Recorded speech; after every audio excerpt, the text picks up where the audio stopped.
Moscovici, depuis la fin des frontières nationales et en l'absence de régulation sérieuse, l'Union européenne fédéraliste et ultralibérale est le coresponsable direct de l'évasion fiscale des multinationales. Que ce soit la fraude à la TVA ou l'optimisation fiscale abusive des impôts sur les sociétés, les préjudices budgétaires pour les États sont immenses. Le coût pour la France est de plus de 80 milliards d'euros par an depuis 2 décennies. À cause de la complicité active de certains États membres, les grandes entreprises numériques américaines comme Apple parviennent en toute légalité à payer un impôt effectif sur leurs bénéfices européens qui est proche de zéro.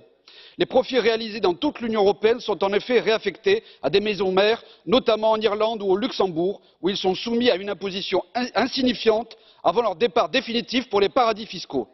Il faut rendre ces pratiques de vagabondage fiscal impossibles et illégales. Malheureusement, les réformes de lutte contre l'évasion fiscale envisagées sont bloquées par ces mêmes États membres qui vampirisent les finances publiques de leurs partenaires.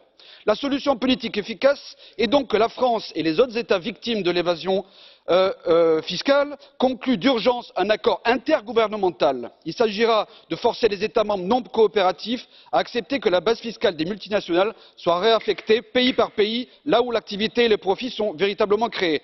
Stoppons d'urgence, Monsieur Moscovici, cette hémorragie fiscale. Nos citoyens l'exigent.